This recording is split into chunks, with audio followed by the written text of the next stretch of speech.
이 그림을 보여줘 드린 적이 있는데요. 누구의 작품인지 아세요?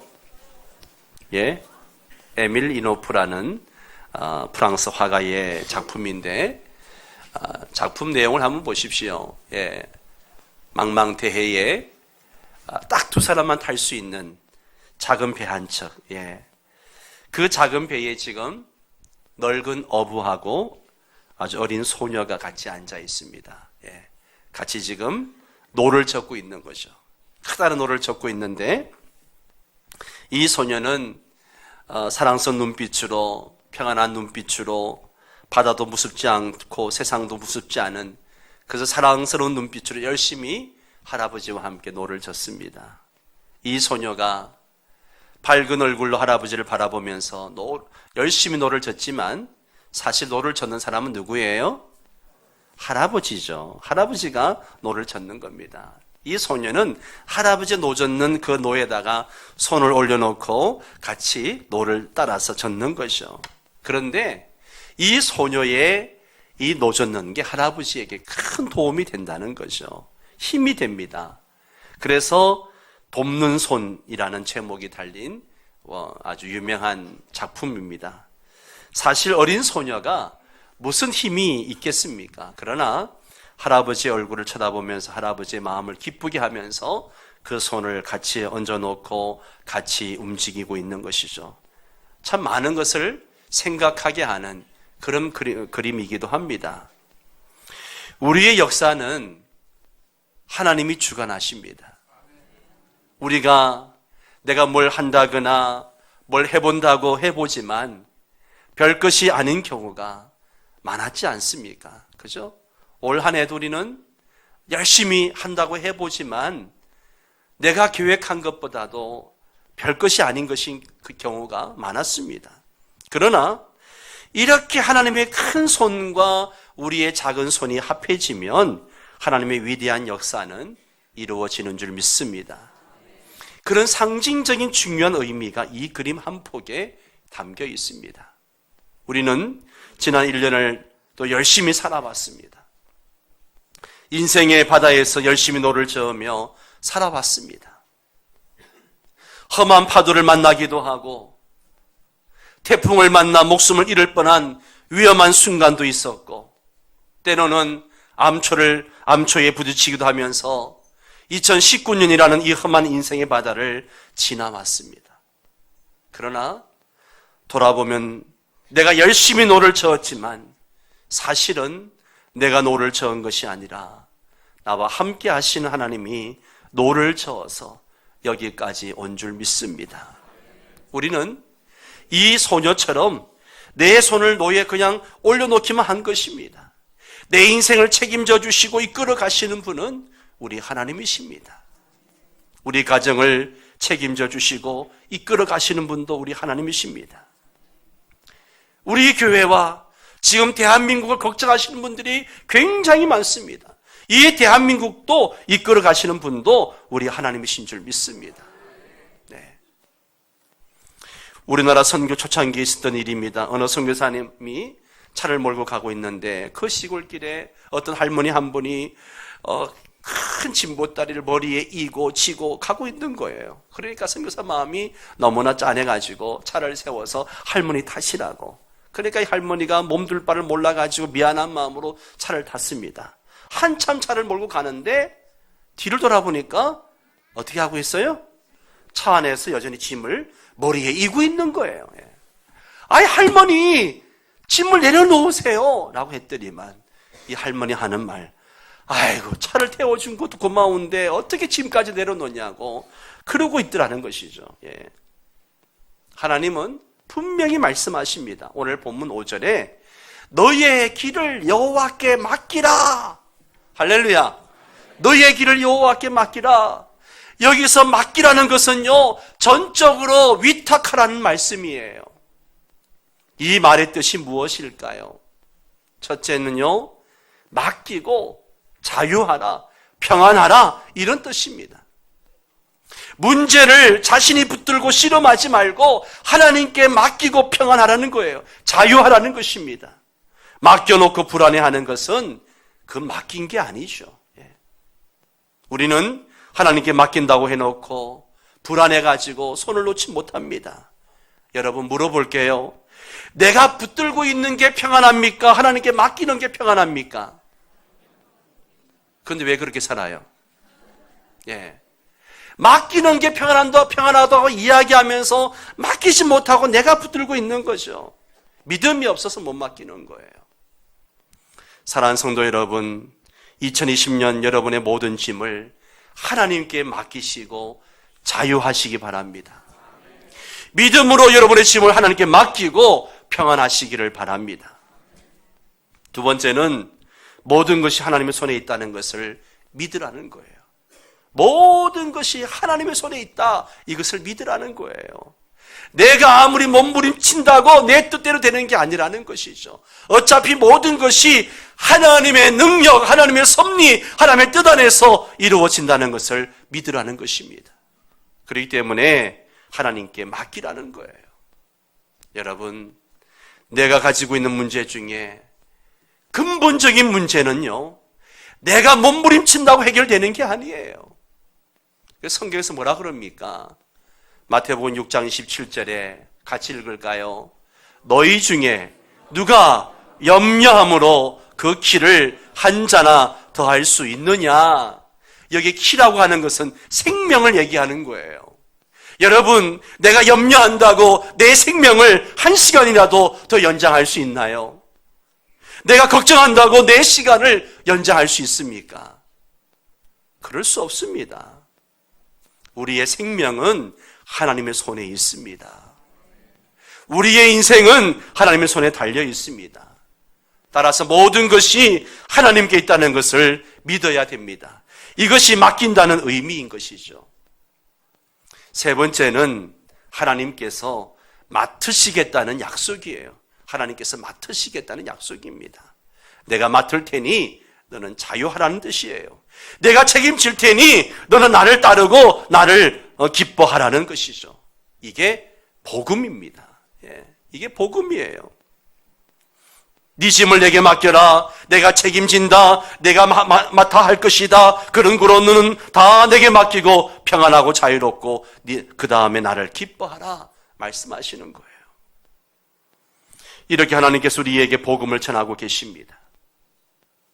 2020년 여러분의 계획, 여러분의 모든 것 하나님께 맡기시기 바랍니다. 하나님께서 맡아주시고 인도해 주십니다. 그렇다면 맡긴다는 말의 구체적인 의미가 무엇이며 또 우리가 무엇을 맡겨야 하는가? 무엇을 맡겨야 되는가? 첫 번째는요, 여러분의 생명을 하나님께 맡겨야 됩니다. 결국 종말은 하나님에게 있습니다. 생명은 주님의 것입니다. 생명의 주인 되신 하나님께 돌아가야 되는 거예요. 그러므로 살고 죽는 거 걱정하지 마십시오. 어디서 어떻게 죽든지 묻지 마십시오. 생명의 문제에 관한 한 하나님께 깨끗이 맡기고 정말 그 궁극을 하나님께 맡겨버리시기 바랍니다. 온전히 맡기고 사는 거예요. 그게 중요합니다. 어차피 하나님의 뜻대로 됩니다. 내 뜻대로 되는 일 없습니다. 생명을 하나님께 맡겨야 됩니다. 두 번째는 지혜와 방법을 하나님께 맡기십시오. 우린 때때로 모든 것이 내 방법, 내 생각대로 되기를 바랍니다. 그러나 그렇지 않습니다. 하나님의 방법이 따로 있어요. 내가 생각하는 대로가 아닙니다. 하나님이 생각하시는 대로 그것이 바로 맡긴다는 뜻이죠. 한 정신과 의사가 단연간 임상 실험을 해가지고 많은 연구를 해서 한 1000페이지에 달하는 연구 논문을 써서 책으로 냈습니다. 그리고 책을 발표하는 날 기념 강연을 했는데 그 교수가 책도 펴보지 않고 유명한 말을 했다고 하지 않습니까? 3000여 종의 치료 방법을 연구했고 수만 명을 연구해서 이 연구 논문을 썼지만 요약하면 딱 두 마디입니다. 하나는 만약이고 하나는 앞으로입니다. 이 두 말 속에 책의 모든 내용이 다 들어있습니다. 그러는 거예요. 그러면서 왜 정신병에 걸립니까? 왜 정신병자가 됩니까? 만약에 이랬다면 좋았을 걸. 만약에 저랬으면 좋았을 걸. 만약에 저 사람하고 결혼했으면 더 행복했을 걸. 만약에 그때 내가 공부를 더 열심히 했더라면. 이 만약에 그 만약에 때문에 운명이 망가지더라는 것이죠.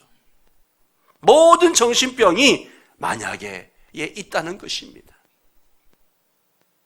그러면 치료 방법은 뭐냐? 사실을 인정하는 거예요. 현재로부터 출발해야 한다는 겁니다. 여기서 앞으로 나는 앞으로 이것이 길이라는 것이죠. 그걸 수십 년간 연구했다고 이야기합니다. 사랑하는 성도 여러분, 쓸데없는 곳에 머리 쓰고 스트레스 받고 신경 쓰지 마십시오. 그래봐야 소용없습니다. 유명한 심리학자 어니 젤렌스키가 이런 말을 했다고 하지 않습니까? 너무나 유명한 통계인데요. 인간이 하는 모든 걱정의 40%는 뭐예요? 절대로 잊지 않을 일. 걱정의 40%는 절대 일어나지 않을 일을 가지고 걱정하는 거예요. 그걸 가지고 혹시 일어나지 않을까 걱정하는 거죠. 그리고 30%는 뭐예요? 이미 지나간 일. 다 지나간 거예요. 돌이킬 수가 없습니다. 그러니 70%는 쓸데없는 걱정인 것이죠. 그 다음에 22%가 뭐예요? 사소한 일. 예. 4%는 알아도 몰라도 내가 바꿀 수 없는 엄연한 사실입니다. 그리고 우리가 하는 걱정의 4%만이 내 손에 있는 것입니다. 4%. 예. 96%는 내가 걱정한다고 되는 일이 아니라는 거예요. 결론이 뭡니까? 걱정은 필요 없는 것이죠. 예. 그런데 머리가 복잡합니다. 만일에 이랬더라면, 만일에 저랬더라면, 앞으로 어떻게 된다면, 예. 사랑하는 성도 여러분, 우리가 어떻게 하겠습니까? 그런 거로 걱정을 멈추십시오. 걱정의 스위치를 꺼버리십시오. 예. 아무 소용이 없는 것입니다. 그래야 정신적으로 헤어날 길이 있고 건강할 수가 있습니다. 하나님께 맡기셔야 됩니다. 아멘. 세 번째는 타이밍을 맡겨야 합니다. 시차 관계이죠. 나는 이 일을 이 일이 꼭 오늘 되기를 바랍니다. 지금 되기를 바라는 거죠. 그러나 하나님은 어때요? 그게 10년 아니면 20년, 30년 후에 이루어지는 것도 있습니다. 뭐든지 우리는 급하게 당장 되기를 바라는 거예요. 그러나 하나님은 그렇지 않습니다. 재미있는 이야기가 있죠. 이스라엘에서 랍비 그러면 이스라엘 사람들 중에서도 정말 경건한 사람들이 존경받는 사람이 랍비들입니다. 그런데 골프에 미친 랍비가 있었습니다. 골프를 너무 좋아하는 거예요. 우리가 알다시피 유대인들에게 안식일은요, 특별한 날이잖아요. 예, 안식일은 특별한 날이기 때문에 어떤 오락도 심지어 집안에 스위치, 전기 스위치 켜는 것도 일이라 생각해가지고 그것도 못하는, 남을 불러서 일을 시켜야 하는 그 정도로 이 사람들이 안식일을 지키는데 안식일 오후에 몰래 그것도 개신교 친구 목사님하고 골프를 치러 갔습니다. 그런데 그날따라 웬일입니까? 이 랍비가 골프를 쳤는데 한 번 쳤는데 홀인원이 되어버린 거예요. 예, 홀인원이 뭔지 모르죠. 예, 한번 공을 탁 쳤는데 이게 홀컵에 멀리 떨어진 홀컵에 쏙 들어가 버린 거예요. 예, 일생에 한 번 있을까 말까 하는 홀인원을 한 것이죠. 예. 한 번 딱 쳤는데 쏙 들어간 거예요. 그걸 보고 개신교 목사님이 기가 막히거든요. 그래서 하나님께 원망하는 기도를 한답니다. 하나님 아버지, 저놈이 이스라엘 랍비가 돼가지고 말이고 안식일도 안 지키고 몰래 나와가 골프를 치는데 어쩌자고 저 사람에게 홀인을 허락하십니까? 이건 있을 수가 없지 않습니까? 그러니까 하나님께서 이렇게 말씀하신다는 거죠. 걱정하지 마라. 저놈이 홀인원은 쳤지만 일평생 홀인원 했다는 말을 한 번도 못할 거다. 안식일날 홀인원을 했으니 어디 가서 자랑도 못한다는 거죠. 사랑하는 성도님들, 우리는 우리 방법으로 벼락이라도 쳤으면 좋겠는데 하나님의 방법은 아닙니다. 여러분, 내 방법만 생각하지 마십시오. 하나님의 방법은 따로 있습니다. 아주 높은 방법이 있습니다. 기가 막힌 방법이 있습니다. 이사야서 말씀을 보십시오. 우리 한번 이사야 55장 7절의 9절 말씀을 한 절씩 읽을까? 제가 먼저 7절을 읽습니다. 악인은 그의 길을, 불의한 자는 그의 생각을 버리고 여호와께로 돌아오라. 그리하면 그가 긍휼히 여기시리라. 우리 하나님께로 돌아오라. 그가 너그럽게 용서하시리라.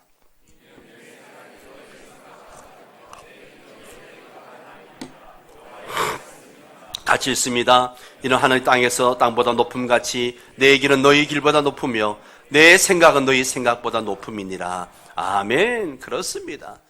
내 생각과 하나님의 생각은 달라요. 내 길과 하나님의 길은 다릅니다. 하나님의 생각이 더 높고 하나님의 길이 더 높고 더 정확합니다. 아멘이십니까? 그래서 하나님께 맡기라고 말씀하시는 거예요. 네 번째는 판단과 비판을 맡겨야 합니다. 판단을 반납하셔야죠. 옳으니 그러니 그러지 마십시오. 의인이 불의니 하는 것도 내 마음대로 못합니다. 정말로 의로운지 아닌지 그것은요 하나님만이 아시는 거예요. 교회 공동체 생활을 하다 보면 이러한 문제 때문에 서로 상처 주고 상처받고 그것 때문에 눈물 흘리는 성도들이 있습니다. 여러분, 그 사람이 그런지 옳은지 그건 내가 판단할 게 아니에요. 그 사람이 의를 행하고 있는지 불의를 행하고 있는지 함부로 얘기해서 할 수는 없습니다. 오늘도 성경에 보면 악인의 형통함을 부러워하지 말라라고 말씀하십니다. 악한 사람이 돈 벌거든 질투하지 말라. 악한 사람 돈 벌면 그건 말도 안 된다. 왜 믿음으로 사는 나는 이렇게 가난하고 저 못된 놈은 저렇게 출세하고 부자가 되나? 이거 말이 되느냐? 그렇게 하지 말라는 거예요. 돈 벌었다고 성공했다고 출세했다고 다 잘 사는 게 아닙니다. 세상에 돈 벌고 망하는 사람 수두룩합니다. 돈 벌었기 때문에 그것 때문에 망할 수 있습니다. 자기도 망하고 가정도 망하고 다 망하는 것입니다. 그게 심판인 것이죠. 그렇기 때문에 판단 중지. 우리가 이러니 저러니 왜 이렇게 하십니까? 왜 하나님이 저렇게 하십니까? 그렇게 건반지게 그런 소리 하지 말라는 것이죠. 잘못된 생각입니다. 하나님은 중심을 보십니다. 하나님만이 가지고 있는 계획표가 있습니다. 기준이 있습니다. 하나님이 알아서 심판하실 것입니다. 그런 거로 우리는 생각해야 됩니다. 1절 말씀을 같이 읽습니다. 본문 1절. 악을 행하는 자들 때문에 불평하지 말며 불의를 행하는 자들을 시기하지 말지어다. 아멘. 오늘 본문에서 이것을 여러 번 강조하고 있습니다. 같은 말들을 반복하고 있습니다. 악을 행하는 자들을 시기하지 말아라. 그로 인해서 네 자신이 낙심하지 말라고 하나님께 맡기라고. 그리고 오늘 또 강조합니다. 7절 말씀 보십시오.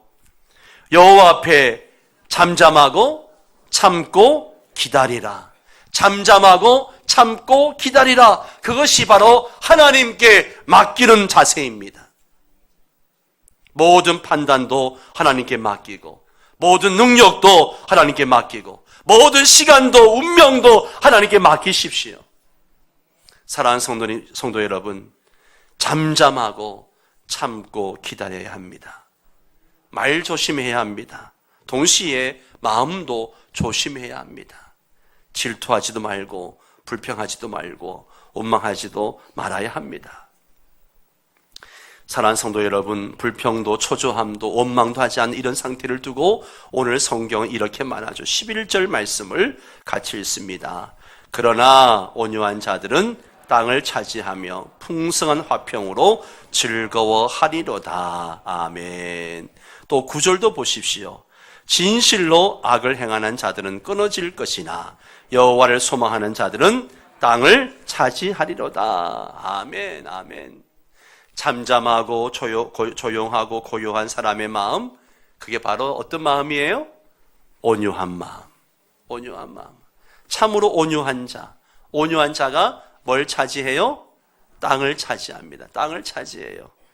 예. 여러분, 여러 가지 어려운 가운데서도 하나님을 기대하며 하나님만 바라보는 사람이 땅을 차지합니다. 마지막은 온유한 자가 이기는 거예요. 나서 설치고 주장하고 이런 사람이 이기는 것이 아니라요, 온유한 자가 이깁니다. 온유한 자에게 권세가 주어집니다.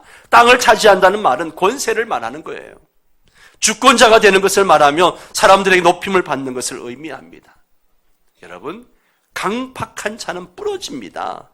악한 자는 망하고 맙니다. 오직 온유한 자가 땅을 차지합니다. 그래서 불평도 말고 조급함도 말고 원망도 말고 하나님의 지혜, 하나님의 정한 시간, 하나님이 결정하는 방법, 하나님이 정해주는 그 운명, 그것에 다 맡기고 오늘 성경 말씀대로 우리는 여호와를 기뻐해야 합니다. 하나님을 기뻐해야 돼요. 그것이 여호와께 맡기는 삶인 것입니다. 그리하면 6절을 보십시오. 같이 읽을까요? 내 의를 빛같이 나타내시며 내 공의를 정오의 빛같이 하시리라. 아멘. 내 의를 빛같이 나타내시며 내 공의를 정오의 빛같이 하시리라. 성도들은 악인이 형통하고 여러 가지 모함이나 오해를 받을 때에 원망이나 변명하려 할 필요가 없습니다. 이러한 때의 성도들은 자신의 모든 길을 여호와께 위임하고 하나님께서 그 모든 것을 공의롭게 판결해 주실 것을 신뢰해야 됩니다. 하나님은 자기의 모든 길을 위임하고 하나님을 신뢰하는 성도들을 위해 악인을 공정하게 심판하실 것입니다. 하나님은 자기에게 인생을 맡긴 자를 위해 그들의 의를 밝게 빛나는 햇빛과 같이 드러내어 주실 것입니다. 그리고 그의 대적들이 어둠 속에서 모함하여 가려버린 그들의 의로움을 대낮에 정오같이 밝게 빛나게 해 주실 것입니다. 그러므로 시간이 흐른 후에 결국 하나님을 의지하고 신뢰한 사람들이 옳았다는 것이 만천하에 알려지게 됩니다. 다윗이 지금 그것을 경험하고 지금 이 시를 쓴 거 아닙니까? 다윗의 인생 여정을 여러분이 아시지 않습니까? 얼마나 많은 불의한 자들로 인해서 어려움을 당하고 모함을 당하고 어려움을 당했습니까? 그런데 하나님이 정오의 빛같이 그를 드러내 주셨습니다. 하나님께 자신의 길을 맡긴 자는 그 안에서 확신과 평안을 가질 수 있습니다.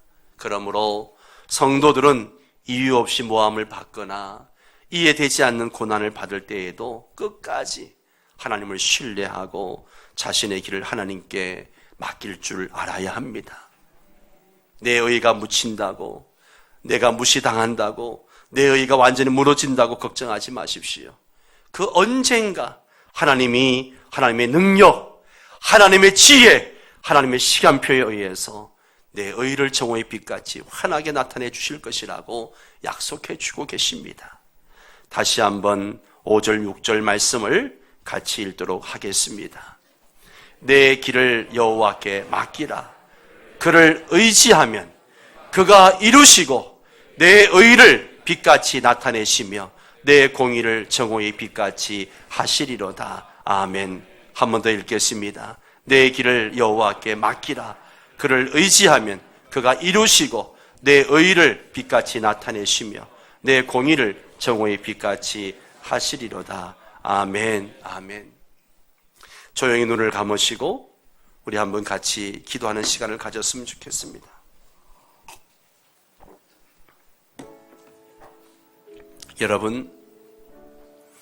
여러분의 모든 짐을 하나님께 맡기십시오.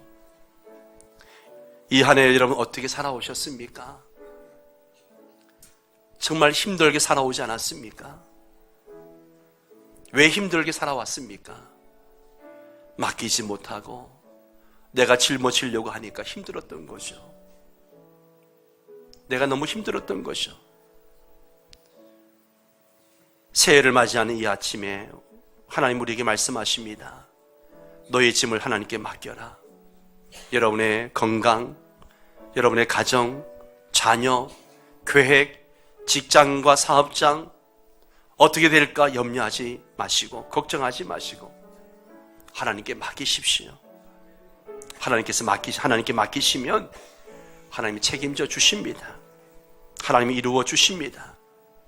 혹시 다른 사람들 때문에 불평하고 원망이 나오고 짜증이 납니까? 그것도 하나님께 맡기십시오. 하나님이 다스리실 것입니다. 하나님께 맡기고 자유하십시오. 평안을 누리시기 바랍니다. 두 손을 가슴에 대고 우리 함께 이 시간 결단의 기도를 했으면 좋겠습니다. 함께 기도합니다. 하나님 아버지, 그렇습니다. 내 길을 여호와께 맡기라 말씀하셨습니다. 하나님, 나의 모든 것 주님께 맡기기를 원합니다. 어떻게 할까? 무엇을 할까? 염려하고 걱정하고 스트레스 받고 그렇게 살 것이 아닙니다.